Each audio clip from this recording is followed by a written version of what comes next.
How you get out? How you get out South Case? How you get out? Why you following us, bro? I'm walking to my car. I'm walking to my car. For real, bro. Chill out. I'm walking to my vehicle. Fuck you mean how you get out? He wasn't never on nothing, nigga. Yes, he was in the counter. You should have went to the court date, so you would have known. They tried to stick him to it, nigga. He was on a violation, nigga.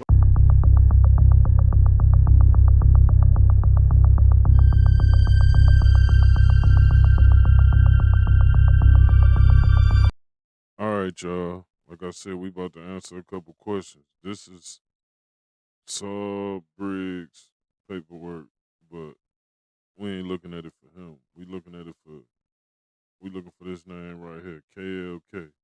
So in 2022, Briggs and another suspected drug trafficker, K.L.K, started using a house on Letart Avenue in Muskegon, Michigan, to store drugs, firearms, and other drug trafficking materials. For about 4 months, Briggs visited the Letart residence daily. During this time, officers who had been surveilling Briggs and K.L.K since 2019 observed activity indicative of drug trafficking at the house. Accordingly, they sought a warrant to search the Letart residence. Special Agent Heather Williamson with the DEA swore out an affidavit in support of the search warrant, explaining that she believed Briggs and K.L.K, which is Kenneth Knight, they're going to get to that in a minute, used the Letart residence as a stash house for drugs and money. The affidavit described how officers observed frequent short stays at the house by various individuals. Aside from these quick visits, the house appeared vacant. Officers also interpreted a call where K.L.K discussed selling drugs to another suspected drug trafficker. They then observed K.L.K stop at the Letart residence right before completing a suspected drug transaction. On at least 15 occasions, officers saw K.L.K enter the house, leave with a small bag, and hide the bag under the hood of his car. Officers also observed Briggs and other individuals carrying large boxes in and out of the Letart residence, each time followed by an increase of short stays at the house by various people. On one such occasion, Briggs brought a box out of the Letart residence, drove directly to a house on Kingsley Street, and left after 10 minutes. 2 days later, officers searched the Kingsley house and found large quantities of drugs and firearms. Okay. Based on the information contained in the affidavit, the magistrate issued a search warrant for the Letart address. And that's where they found large quantities of drugs, fentanyl, cocaine, black tar heroin, and methamphetamine, as well as scales, etc. So let's go down. Right. In late 2021, multiple law enforcement agencies in the Western District of Missouri began investigating CH. That's Cameron Hathorne. At this time, they were unaware of any association between CH and defendant Briggs, which is Saul. The investigation of CH led to a traffic stop in a vehicle, which led to 100 grams of fentanyl being found and CH being arrested. He later posted bond. Now, when he posted bond, they got a warrant, not a search warrant, but they got a warrant to put a tap on his phone. Here you go.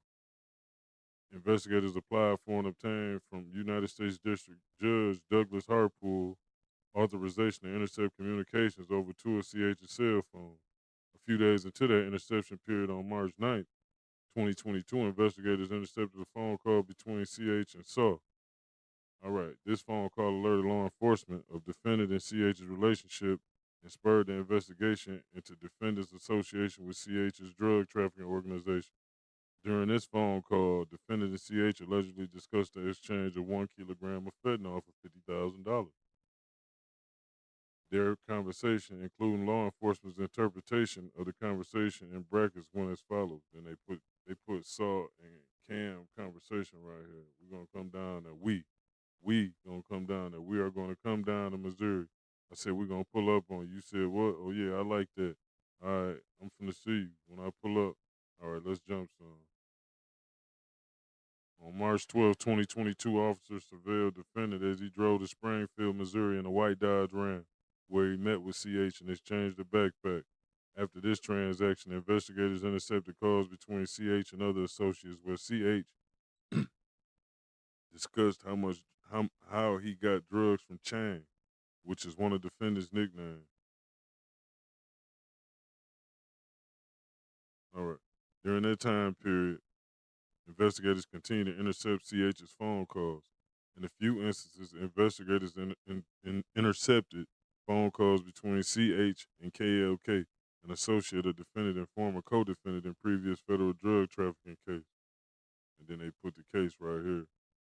That's the old case number. And they discussed an exchange of a half a kilogram of fentanyl. CH and K.L.K discussed an exchange of half a kilo of fentanyl for $25,000. The day after the call, investigators observed K.L.K leave his home, travel to a home located at 2060 Letart Avenue in Muskegon, Michigan, stay for a short time, and then return to his home.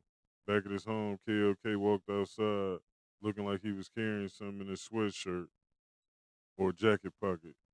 He then got into CH's truck, and less than a minute later, K.L.K got out of the truck and went back into his home. Following this transaction, investigators began round-the-clock surveillance of 2060 Letart. They used the physical surveillance of suspects and the residents, electronic surveillance, and suspects' phones and vehicles, and pole camera surveillance of the residents. Using these techniques, they identified defendant and K.L.K, in addition to other individuals suspected of dealing drugs, used 2060 Letart Avenue for short periods of time. Many times, they observed these individuals enter the residence briefly and then come out with a bag in their hand. During this time, defendant visited 2060 Letart. So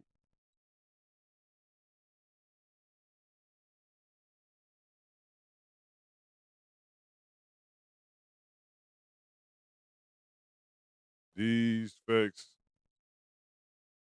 included defendant and K.L.K's pattern of using the house for short times, their relationship with CH, and their criminal history involving drugs.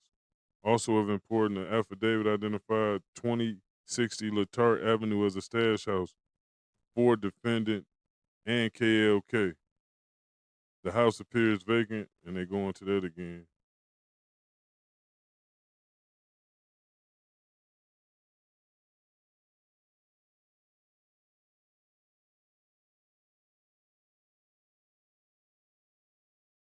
And here it goes. It's a conspiracy.